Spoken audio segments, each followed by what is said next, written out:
Thanks very much. Sorry to delay you. Due in no small part to the foul nature of the weather the last hour or so. Apologies for that. And thank you all for being here. Those of you who braved us to be here in the room, but also, of course, those of you who took the easy option and watched us from home online. You're also equally welcome, of course.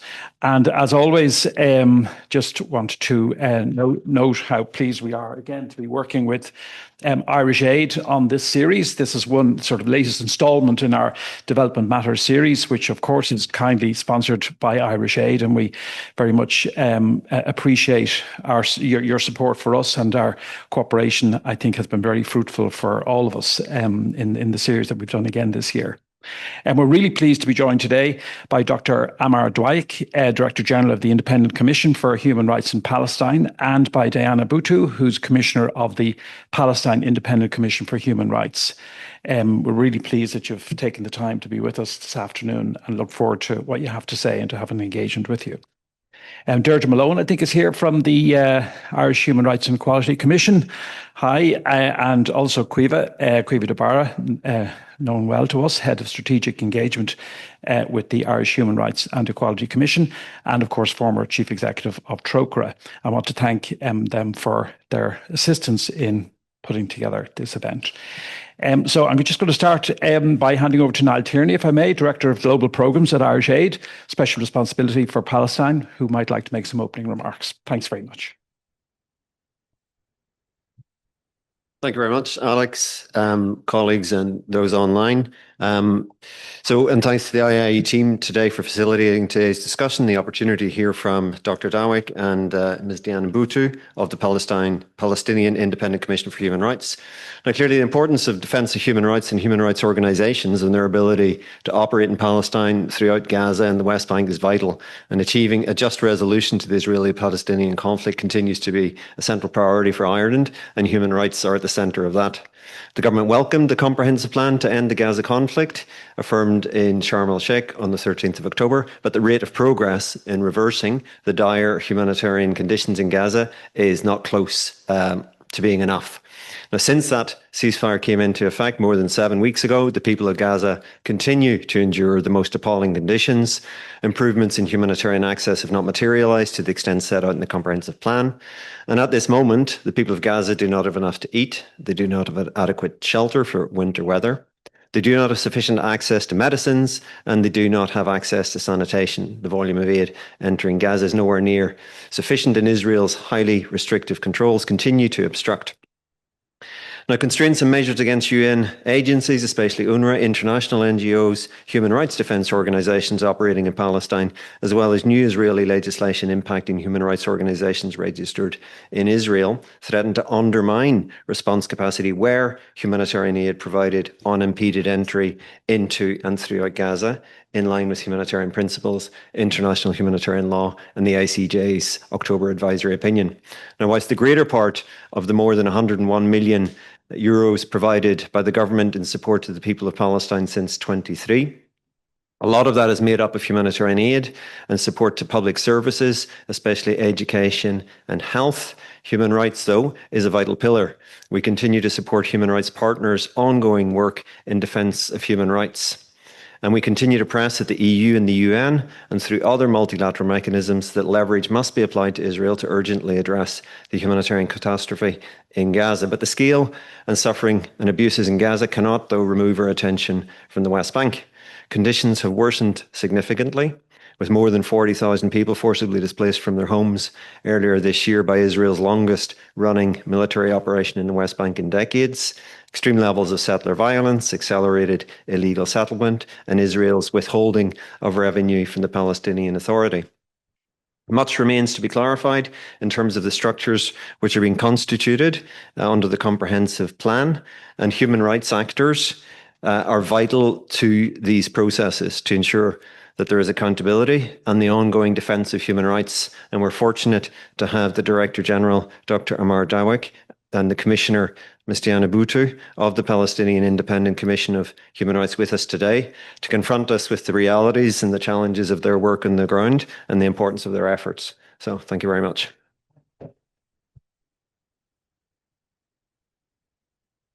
And we really do have two very distinguished speakers with us this afternoon, and I'm going to come to them in a moment. But just the what's sometimes called the housekeeping. If you're watching us from home, you can use, after the presentations, please use the Q&A function on Zoom. If you have a question, we'd be happy to take that. And you know that by now, the Q&A function, where it is. And if a question occurs to you or something, even while the speakers are making their presentations, there's no harm in putting that question in as soon as it occurs to you. And obviously, the people in the room can just, we have a roving mic here for anybody who'd like to ask a question in the room. Do give us your name and organisation if you have one. Not everybody has an affiliation, and that's allowed. But if you have one, please tell us who you are and what your tell us who you are anyway, but tell us what your organisation is if you have one. The Q&A and the presentation, the internet presentation, are all on the record today. So let me introduce first our two speakers. You'll go first, Dr. Yeah. So Dr. Ammar Dwaik is the Director General of the Independent Commission for Human Rights in Palestine. He holds a PhD in Social Policy and Management from Brandeis University in the US. He's a master's degree in Law and Government from the American University in Washington, a bachelor's degree in Law from Yarmouk University in Jordan.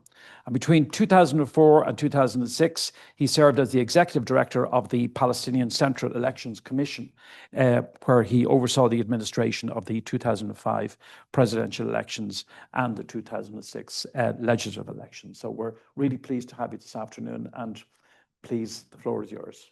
Oh, thank you, and thank you for having us today. I would like also to thank the Irish Human Rights Commission for giving us the opportunity to come to Ireland and to speak to so many wonderful people, give us this important platform. The situation in Palestine now can be characterized as the worst since 1948 in terms of the existing conditions now, both in the West Bank and in Gaza, and also in terms of the outlook for the future. In terms of the situation in Gaza, the mass killing has declined or stopped, but killing continued. Until today, since October 10th, at least 360 Palestinians have been killed, 140 children out of them.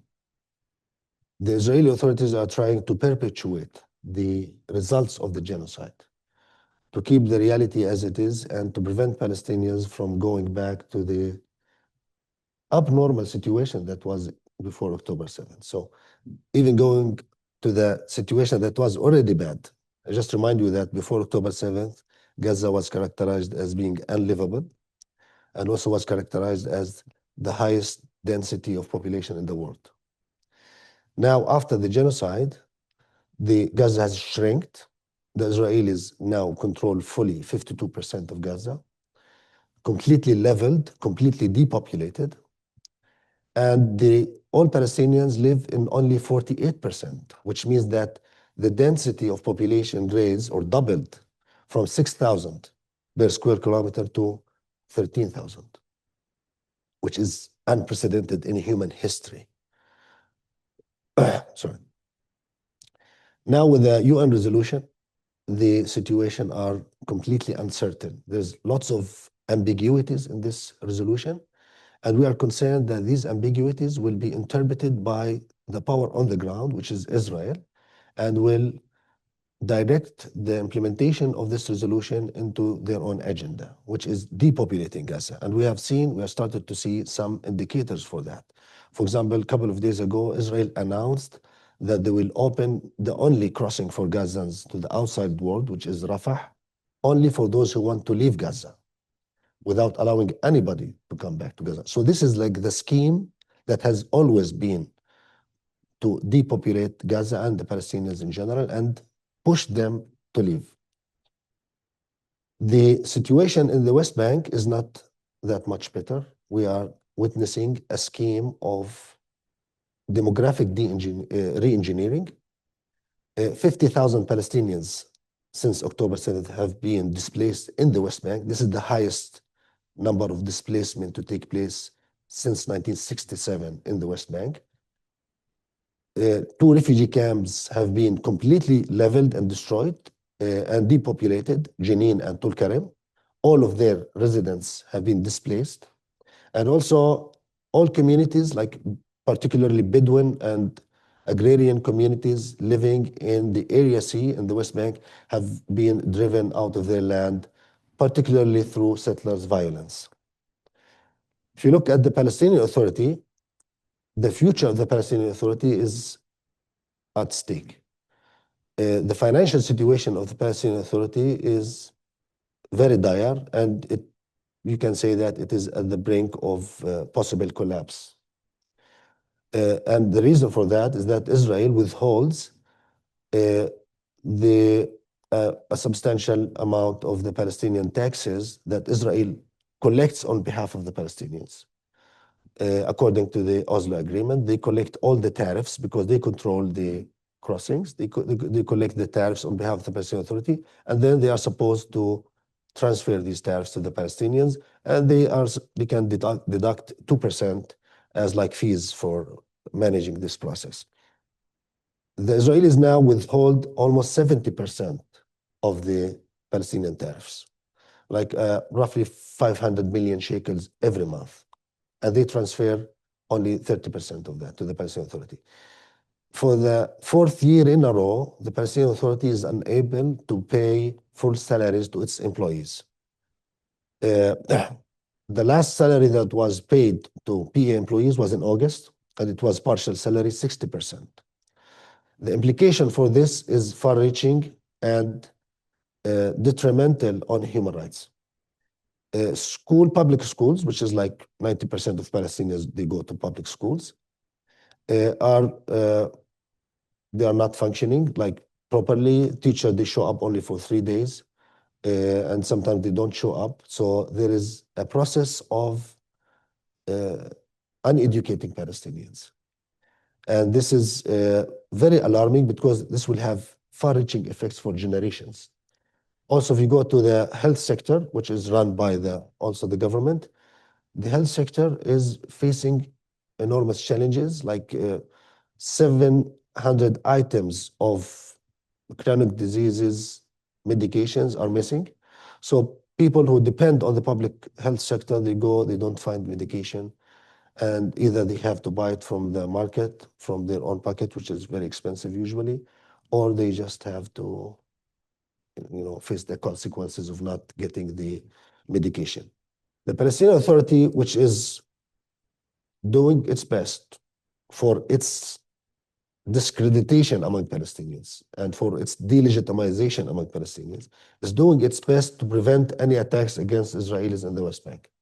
The Palestinian Authority, as we speak, locks up over 300 Palestinians because of their affiliation or perceived affiliation of any possible attacks against the Israelis. So it's doing its part on the security front, and yet the Israeli Authority is working systematically to undermine it, to delegitimize it on the eyes of its own people by daily raids into the centers of the cities under the Palestinian police, arresting people, killing people under the eyes of the Palestinian police, which is very delegitimizing to the Palestinian Authority.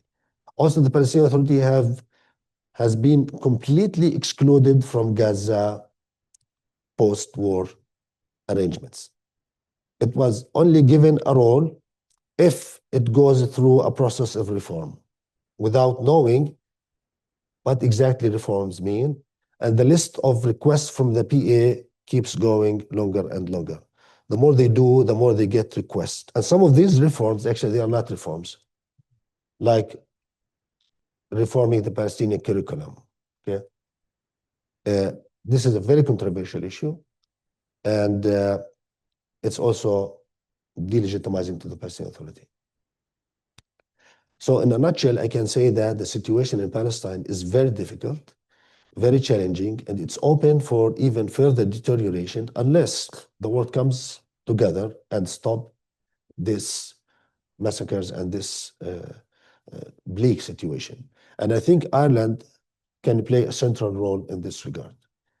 Ireland has obligations under international law, given the Genocide Convention, given the ICJ advisory opinion, which only revealed the international law, it did not create it.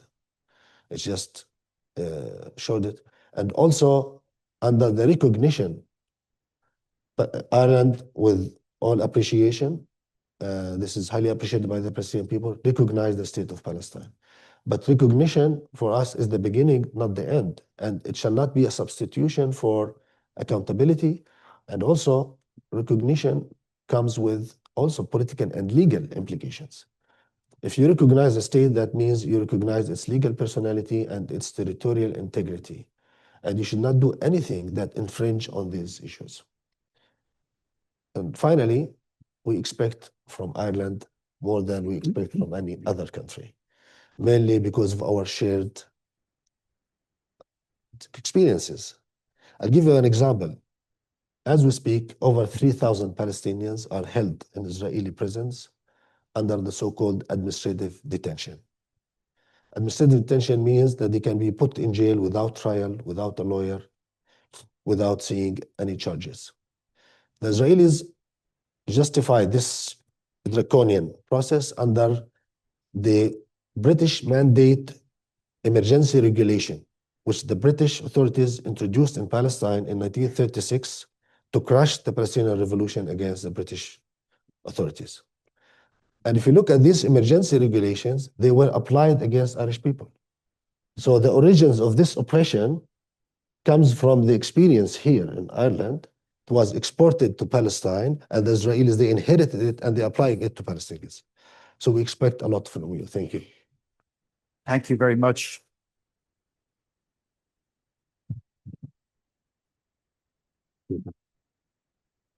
And it's a very stark picture that you give us. Diana Buttu is our second speaker this afternoon.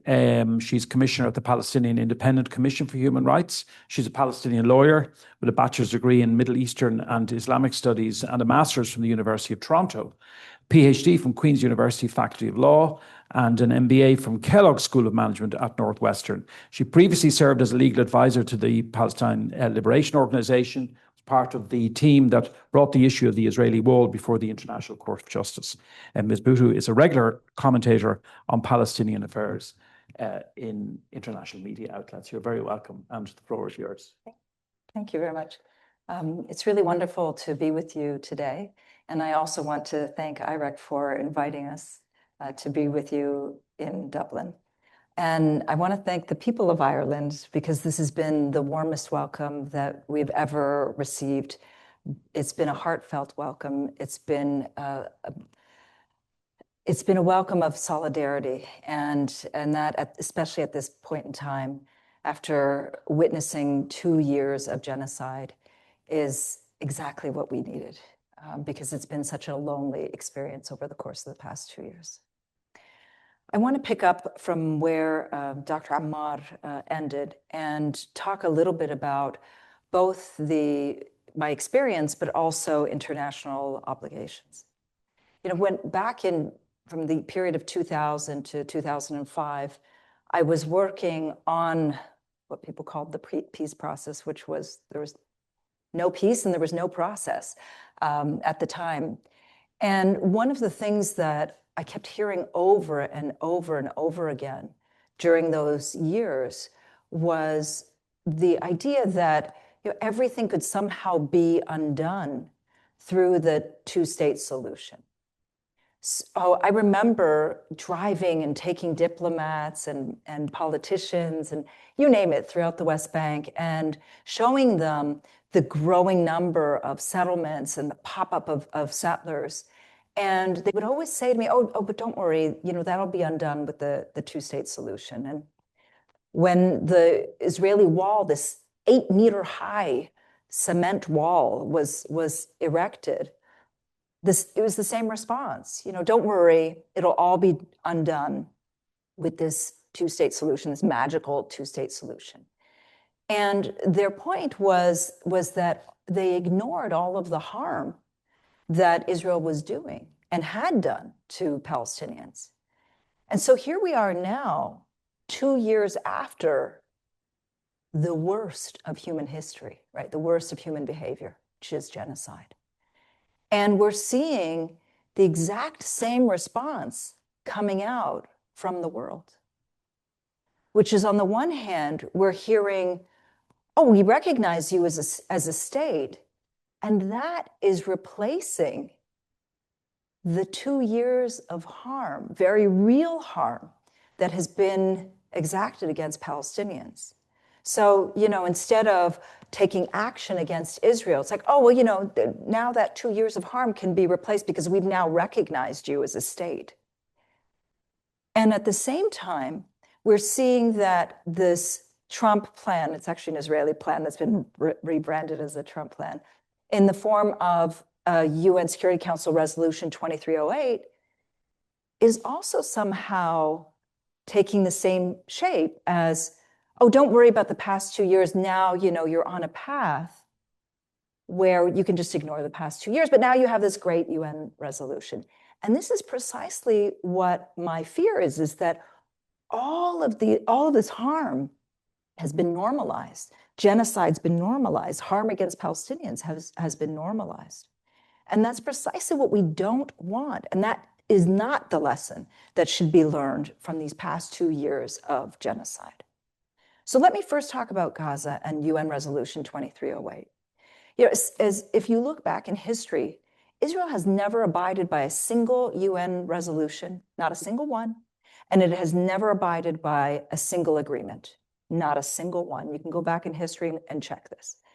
And so what makes us be so hopeful about UN Security Council Resolution 2308, even if you take it at its word? Nothing. There should be nothing that makes us hopeful about UN Security Council Resolution 2308. But even go further. What UN Security Council Resolution 2308 is telling us is that Palestinians are children, and that when children behave, then maybe, just maybe, we can perhaps think about giving them a state. This is the same mentality that was put into place during the era of colonialism. This is exactly where we are today. And when you look at what's actually happening on the ground in Gaza right now, what we're seeing is that this agreement is not being implemented. We're seeing that Israel's controlling every single aspect of Palestinian life, including, and I've been saying this in every single one of my lectures, my discussions, is that Israel is controlling not only the quantity of food that is going into Gaza, but the quality of food that's going into Gaza, because they bombed 98% of Gaza's agricultural land, and the remaining 2% is in the zone that Israel fully controls, right? So that should be, that should cause us some concern, in addition to what Dr. Ammar is saying, which is this is an ethnic cleansing process. So you can see it's the combination of killing that's been normalized, a process of getting people out that's been normalized, and a process of controlling down to the micro level that has been normalized. And this is what people are applauding at this point in time. But then getting back to the issue of recognition. Recognition isn't just a question of recognizing Palestine. It comes with real, serious obligations. And those obligations are to put sanctions on Israel for continuing to build and expand those settlements. And it's made it clear that that's exactly what they're going to continue to do. Immediately after all of this wave of recognitions, the Israeli Minister of Finance said that they're going to annex, they already have annexed it, and the the ICJ opinion says this, that they're going to annex the West Bank. And sure enough, what we've seen is that, for those of you who know, the majority of the Palestinian population in the West Bank resides in 18% of the West Bank, which is these little islands. Surprising, or no surprise, what the finance minister has said is that they're going to annex 82% of the West Bank. That's exactly, the places where Palestinians don't live. And that's where we're seeing the settler terrorism take place. So what is required at this point is to hold Israel to account, both for the genocide that they've perpetrated and for the fact that they continue to violate international law, both in the form of the 2 ICJ decisions that have come out, as well as all of the harm that they've continued to perpetuate. If nobody does, they're going to make a mockery of international law. They're already defying everybody and saying to us, just try to come after us. Just try to come after us. And they know that nobody will. if nobody takes any action against Israel, and that's my fear, then the behavior that we saw over the course of the past 2 years, these soldiers that are wearing women's lingerie, these soldiers that are blowing up houses and dedicating it to their children, these soldiers that are spray painting save the dates in a Palestinian house and then blowing it up, these soldiers that are blowing up Palestinian universities and smoking a cigarette while they're doing it. That is not normal behavior. And unless those soldiers are held to account and the state is held to account, just imagine what they're going to do in the next few years against Palestinians. I'm going to leave it there.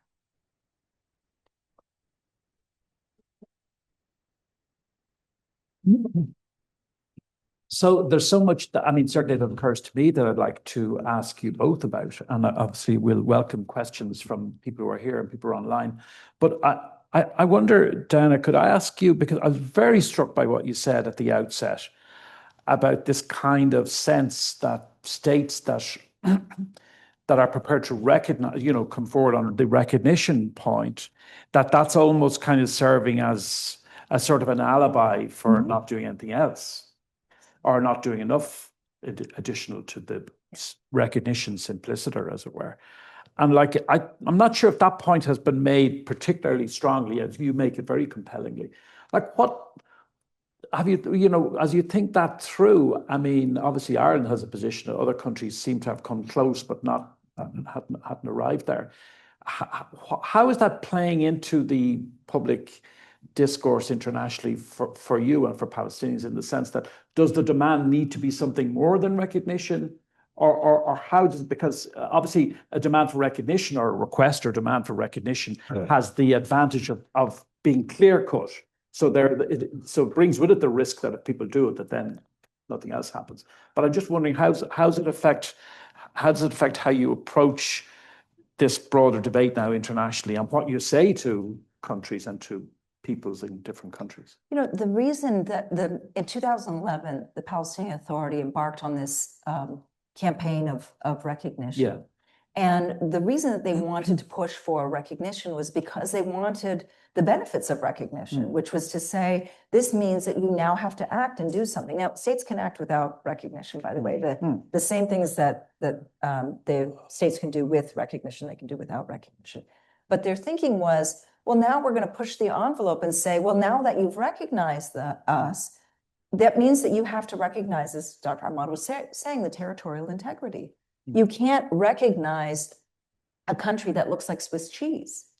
And if you believe in the system of international law, you can't be recognizing the state of Palestine and having settlements on that state at the same time. You have to do something about it.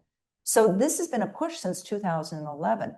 The problem has been that while the Palestinian Authority has welcomed all of these recognitions, there hasn't been a clear, they're pushing, but there's only so far that they can push, because they're afraid, as Dr. Ammar has said, that if they push too much, this means that there are people's lives that are at stake when it comes to everything from being able to collect the tax revenues to being able to make sure that people are able to travel, because the Israelis have been threatening, and they have been doing everything from closing down the sole crossing, international crossing for Palestinians in the West Bank, to holding back the revenues, to doing even much more. And so the issue becomes incumbent upon the international community to take a stance against Israel. And it shouldn't be up to the Palestinian Authority to constantly be demanding it. Of course they should, but it should be coming from states themselves. They either look at the ICJ opinions and say, yes, we have an obligation. And they should be looking at the Genocide Convention, which, I want to step back and say, the Genocide Convention doesn't require a determination of genocide after the fact. You can imagine what world we would be living in if it requires a determination after the fact. It's called the prevention of genocide. And we already have we have like a wall of consensus of human rights organizations to genocide scholars who've said that this is genocide. And so it requires countries to be acting irrespective of demands. And this is the part that's been frustrating me, is that I feel that these recognitions are coming in the same way that they would whisper in my ear, like, we believe in the two-state solution, but then do nothing to effect this two states. And coming back to you, Dr. Ammar, and you've given us, as I said earlier, like a very stark sense of what the reality is on the ground. Because, of course, people's eyes have been taken away from a lot of people's eyes have been taken away from the immediate situation. And that's, you've told us, you've shown us that, in fact, things haven't improved really that much at all. And I think you're both spoken about this notion of people being told, look, there's now a future, so you've got this future, so that's great. And you've explained that, but can we just talk about what a future might look like, just from the perspective of where we are today, if it's possible to do that, in the sense that, like, a reconstruction, is there even a discussion that can be had about a realistic or a rights-based reconstruction that could occur? Well, as by nature, I am optimistic person. Okay, I'm always hopeful, but also I'm a realist. Well, I don't see really positive signs in the near future, either in the West Bank or in Gaza. In Gaza, I see like an ongoing humanitarian crisis. It might be mitigated a little bit, but it seems that the Israelis are happy with the status quo, where you have Palestinians are squeezed into like 48% of Gaza, and there's a vacuum of power there, filled partially by Hamas. So they can see, okay, Hamas is there, still functioning, it's not disarmed. So this gives them an excuse to continue with controlling 52% of Gaza, and also to continue with their killing and with the siege, with everything. And they do not allow the Palestinian Authority, which is a recognized international partner by the entire international community, they don't allow the PA to go to play any role there in Gaza. So they are creating this situation. I don't see like any substantial changes to this bleak situation in Gaza coming soon, unless there is like really the world realizes that now we are crossing lines, that the situation in Palestine will become destabilizing to the region. It will also a radicalizing effect to not only Palestinians, but to Arabs and Muslims across the world.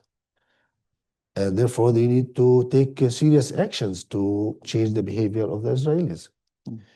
In the West Bank, I'm very much concerned about the stability of the Palestinian Authority, given its financial situation, and it's also the legitimacy crisis of the Palestinian Authority, given the lack of democratic elections for now 2 decades. And I see the Israelis, they believe that this is a golden like opportunity for them. They have Trump in the White House, so they will try to get the maximum out of President Trump's presidency.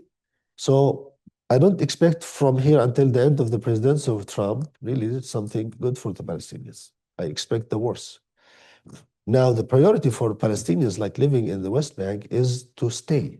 The bar is very low now. We are not talking about two-state solution. We're talking about survival and not to be evacuated from your country. So this is like the top priority.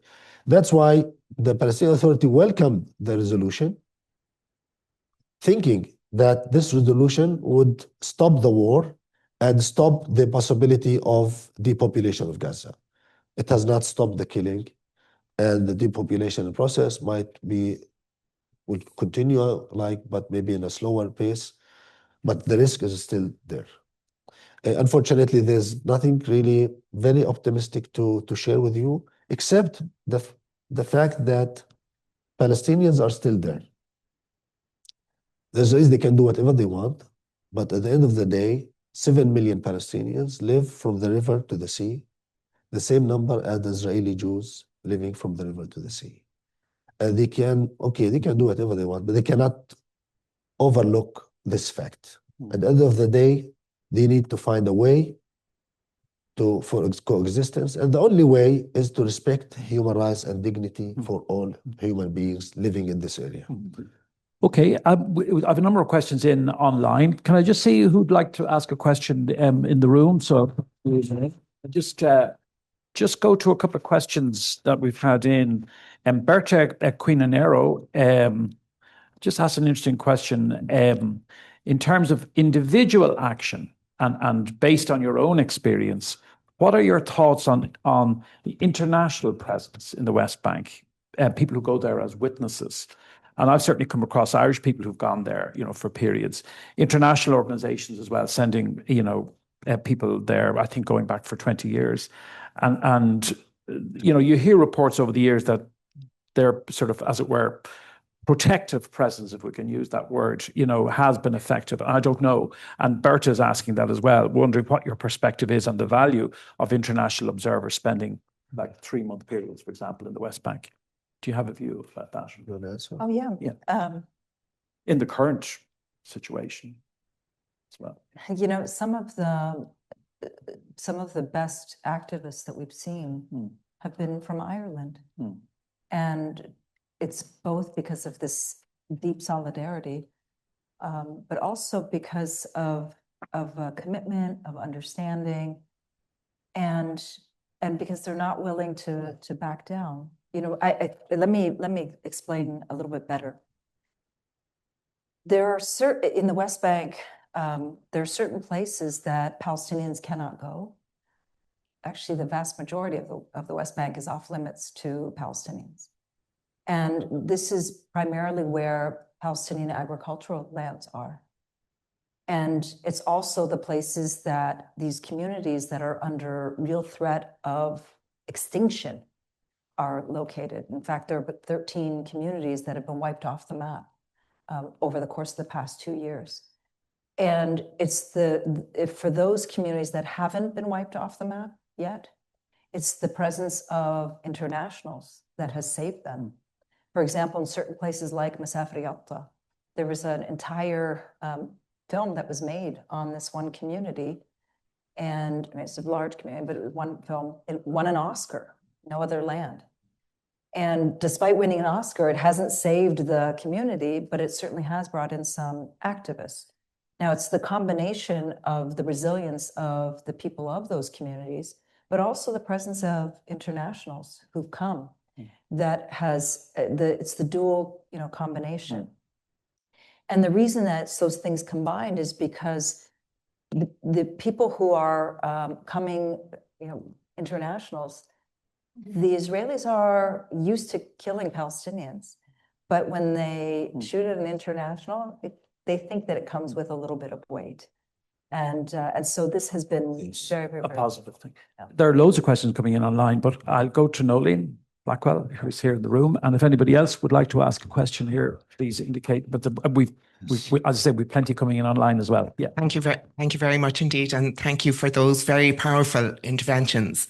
I know you've been here. I am a member of the Irish Human Rights and Equality Commission. I'm not speaking for the Commission. There's loads of people who will. But my question, you've been meeting legislators in Ireland while you're here. Do you, you will have discussed the Occupied Territories Bill that we have on our agenda, on the legislators' agenda. Do you feel hopeful that we will pass that? And do you think it would make a difference to the people of Palestine if we did actually enact that legislation to ban goods and hopefully services as well that come from the West Bank? Thanks, Nolene. And I should say Tom Healy, who's a member of the Institute, also asked that same question online. Okay. So okay. either or both of you. Well, I can say maybe also Diana can also continue that when this bill was proposed in 2018, it was a revolutionary idea. Now I think it's the minimum. It's not, this is like the minimum that any country could or should do. And I see also other European countries are moving even ahead of Ireland on this, like Spain, Belgium, Slovenia, among others. So we hope that this bill will move on soon and also include both services and goods. And we see it very important because also it will encourage others to come forward, and it will become like a norm, like it will be adopted hopefully by the EU with like a collective EU regulations. And this is the minimum that any country could do under international law that was confirmed by the ICJ advisory opinion.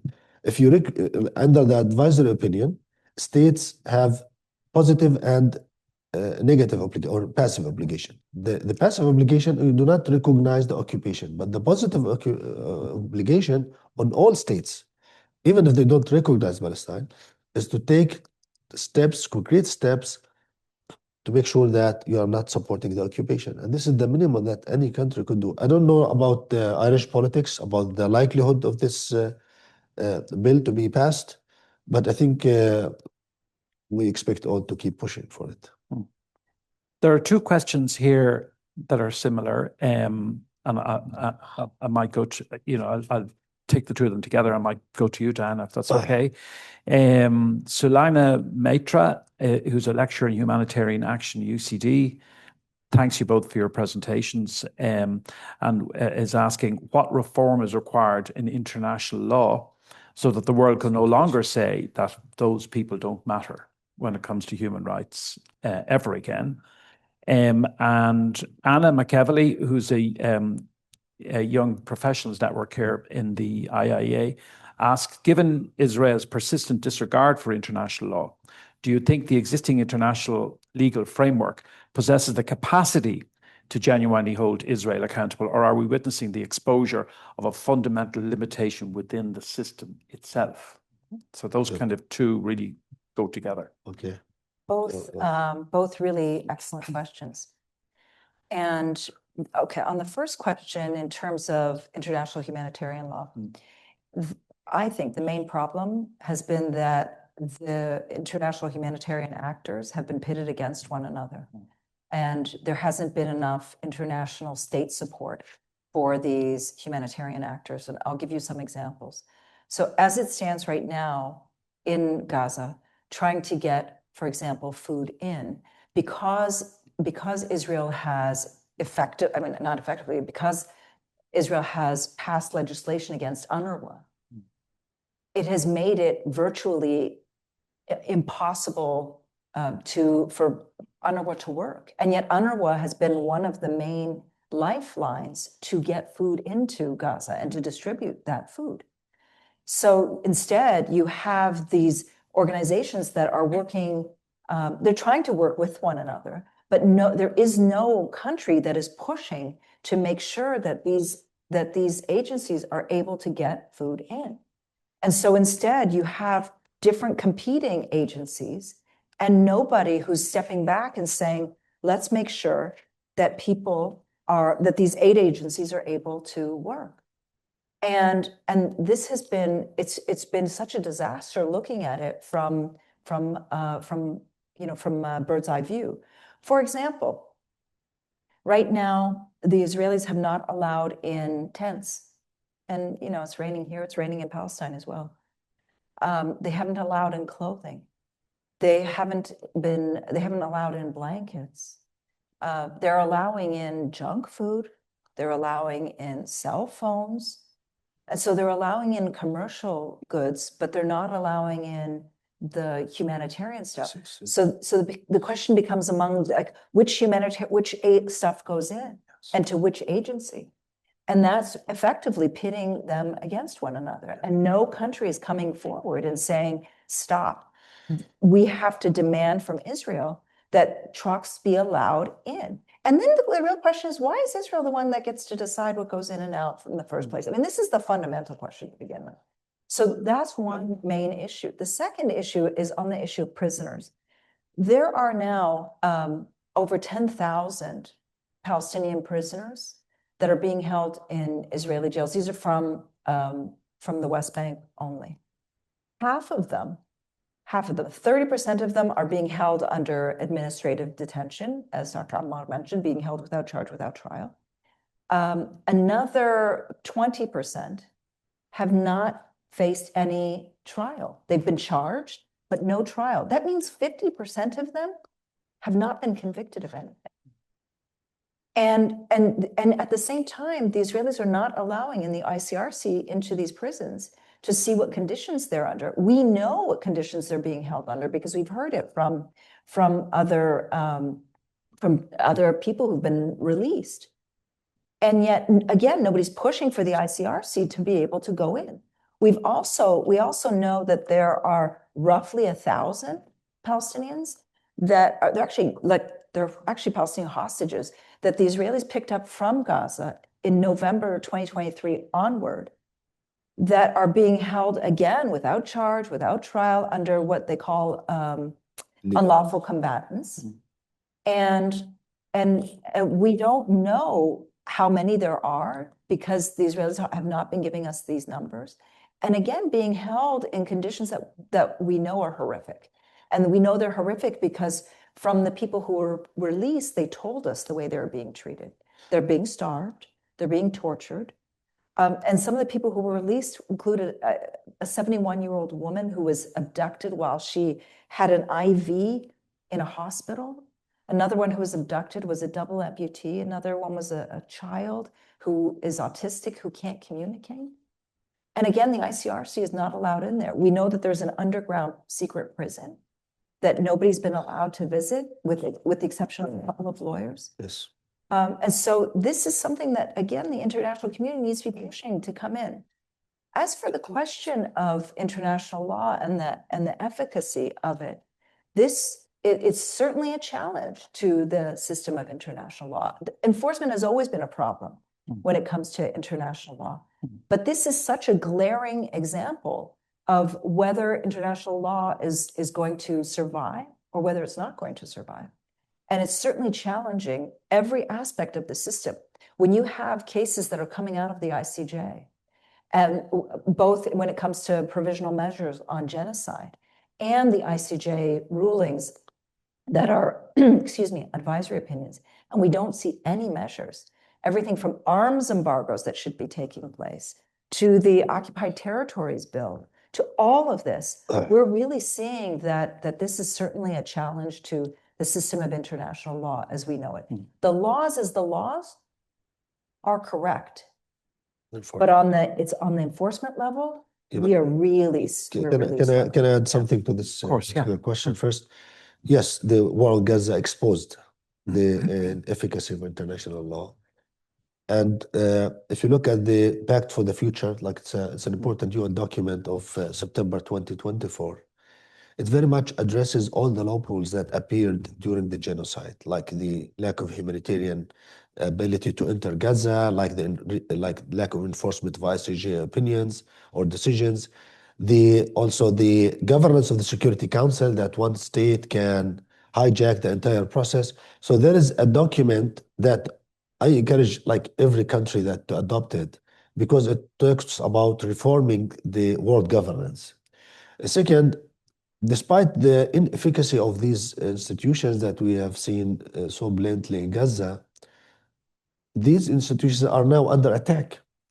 Like the ICC, now there is an organized attack to undermine the ICC. There's a law in the Congress that sanctions the ICC itself and anybody who cooperates with the ICC if the ICC dares to prosecute any of the allies of the United States or a citizen of the United States. So this even weak international law is now under attack. And the Trump administration is taking the world into the direction of dismantling the world-based international order, the rule-based international order, and trying to replace it with a jungle-based world. And I think Europe, the only power in the world that can stand against this very dangerous direction. I don't expect other superpowers to stop that, because I think they don't mind about the international law. Yeah. There's a couple of questions just touching on US sanctions. Eamon Conlon US sanctions are massively hindering Palestinian civil society, human rights organizations like Al-Haq. How can Ireland and Irish citizens help in that regard? And then Sean Farrell of Trócaire. Any thoughts from the excellent panelists, he says, on how we can continue to support Palestinian human rights organizations in the aftermath of Israeli restrictions and US sanctions? So two similar questions on the sanctions. Well, I think with the sanctions on Al-Haq and others, and this is really detrimental, and it has very negative effects, not only on Al-Haq, but on everyone who thinks of using international mechanisms like the ICC. And I believe this is the point, is just to deter others from seeking accountability through international law. I believe there is like some mechanism within the EU system. I'm not an expert on that. It's called like the blocking mechanism that prevent some US laws or US decisions that against European laws from being implemented in Europe. So there are some legal mechanisms that can be used in order to shield those who have been sanctioned just because of their activism or because of they are doing their mandate. Like, for example, Francesca Albanese, she has been sanctioned simply because she is carrying out her mandate properly. So I think Europe can help with that and also continue to support the ICC as an institution. It's not only for Palestine, it's for everybody, for the victims of victims of wars, victims of crimes against humanity. If this important pillar of international law being undermined, this will have detrimental effects all over the world. Like, dictators, war criminals will be emboldened just to go on more with their crimes. So I think Europe and Ireland, with its upcoming presidency to the EU, can play an important role in defending the ICC and also supporting human rights defenders in Palestine and elsewhere. Okay, there are a couple of questions. I suppose to some extent they're the same things. Naturally, I don't know if that's me, Larkin, or scraping at the microphone. But anyway, Olive Towie saying global politics has failed the people of Palestine over the 2 years of genocide and over decades prior to that. And just asking, I think as a lot of people are in a really frustrated way, can you share examples of concrete actions which Ireland could take in the short term that would make a meaningful difference? And you've touched on a couple there, of course, at EU or UN level. And then Solania Matra, who asked a question earlier, has come back and said, do you think Ireland and Irish diplomats can exert any influence formally or informally on Tony Blair and his organization in what he is up to? And then I suppose, because I suppose it's more in the cultural and musical side and so on, but everybody today is talking about the Eurovision Song Contest and the fact that Ireland is neither going to participate nor to transmit it when it happens, and a number of other countries have made the same decision, and some have made the opposite decision. And even it's just a story that's happening just as we speak here. I think people might be curious to know how critical or important or helpful or useful that particular thing is. So first I want to step back and talk about the Occupied Territories Bill. Yeah. We've only been here since Tuesday. And so maybe that's not the right amount of time to be able to draw conclusions, but just people since Tuesday, this has been the number one question that everybody's asked me is about the Occupied Territories Bill. And I'm not talking about from people who are human rights activists. It's from just ordinary people on the street. They're outraged that this hasn't passed. And so it's a little bit shocking to me that the government is not meeting up with where public opinion is, because Ireland's a democracy. And so I would love to see this bill passed because it matches exactly where public opinion is. This isn't a question of there's a debate and people are saying, yeah, maybe. Every person I've met with is expressing discontent with the fact that it hasn't passed. And every person I've met has said, and they're upset that it hasn't passed, And they are upset that about this whole debate about including services. And so there is a strong push among the public in Ireland to do more. And that's a positive thing. That's a positive thing. And so going to the issue of Eurovision and onwards, it's not just a question of Ireland pulling out, but it should be that Israel is isolated. That's what it should be happening, is that Israel should be isolated in the same way that South Africa, apartheid South Africa, was isolated. And you all know the history of how the boycott movement started, divestment movement started, the BDS movement started in South Africa. It started in South Africa. The call came from South Africa, but the pickup came from here. And it's this, I believe it's the same thing that can happen when it comes to Palestine. And yes, there has been global failure because of the United States, but the United States doesn't own us. It certainly doesn't own me. And so I think that they're building on this public opinion and this public desire wherever we've gone over the course of the past few days, where there is a real thirst to be doing more. I think that the push should be to isolate Israel in the same way that South Africa was isolated. It's not just Eurovision. It's within the realm of football, UEFA, FIFA, on and on and on. And in those cultural and sports and all of those spheres are super important because, I'm a part, I'm just 1 minute. I'm part of the 20% of Israel's population that is Palestinian. And being a Palestinian living inside Israel, you live in this world where it's sort of weird. And you see that Israelis, they don't care about Palestinians. They don't look at Palestinians. They don't even care. Life has gone on as normal all throughout the genocide. While I'm inside torn up and dying and wanting to scream, for them, it's normal. Their whole lives were normal. And it's that normalcy that I want to poke a hole in. The fact that they viewed that what they were doing over the course of the past 2 years was normal. That's the part that I think is so important. As I said, all of these videos that we were seeing, they thought that was normal.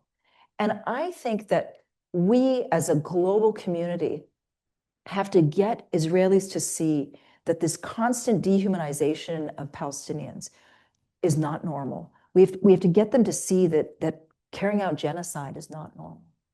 And it's been going on since 1948, where they've been allowed to do whatever they want to do to Palestinians.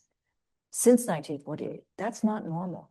And so these mechanisms of passing bills against Israel, of holding Israel to account, of isolating Israel, of sanctioning Israel, that's what I think is going to send the message to Israel that they're not, that it is not a normal country, that what they've done is not normal. I'm going to come to Ammar just for a last word, but is there anybody else just before we finish? Because we are up on time. We ran over because we were late starting. Okay. No, I just want to add that I heard from one of my friends in South Africa that cultural boycott was more effective than economic boycott. Because as she mentioned, like people, they feel that they are not accepted in the world, then they reconsider their behavior. And I think the whole idea is we want the Israelis to change their behavior so they can accept Palestinians as a human being living with them and therefore have peace with them. Palestinians made a historic compromise when they recognized the right of Israel to exist. That was in Oslo by Yasser Arafat. And there was nothing in reciprocity. Until now, the Israelis, they do not recognize the right of Palestinians for self-determination. We want them just to recognize us as a human being that have political also rights, and then we can live together. Thank you. Thank you very much, Dr. Ammar Dwaik and Diana Buttu for being here this afternoon.